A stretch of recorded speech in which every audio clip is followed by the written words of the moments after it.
Cutting తీసుకురానే ఇయ్యాల.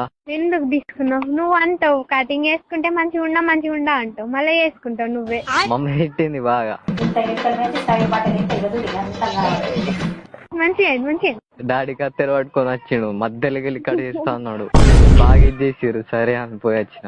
అట్లనే వేయాల. బాగా పెద్ద ఉండే, బాగా పెద్ద అయినాయి, మొత్తం ముక్కు వరకు వచ్చినాయి. మీ డాడొచ్చి మొత్తం గుండి ఎత్త అయిపోతుంది. ఎందుకు? బాగా నీకు సోక్ కదా పెంచుకునేది. అరే అట్లా ఉండి బక్క ఉన్నాయి అన్నీ, కొంచెం వెంటకలు ఉంటే మంచిగా కనిపిస్తాయి అన్నీ, అయితే అందుకే పెంచుతా. ఇగో బాయ్స్ కి హెయిర్ స్టైల్ మీదనే అమ్మాయిలు పడతారు, నీకున్నది సరిపోదు కదా. నేను అందుకే కడిగి ఇచ్చుకున్నాయి అన్నీ. అంతా ఉట్టి నా ముంగట చేపించుకున్నాయి అన్నీ. అరే కానీ కొంచెం కనిపించి అందం మనం ఉండాలి అన్నీ, అర్థం చేసుకో. చేయి కోసుకుంటా కాలు కోసుకుంటా అంటే నువ్వేమో ఒప్పుకుంటావు. ఎవరు ఒప్పుకున్నారు? అంతే రే.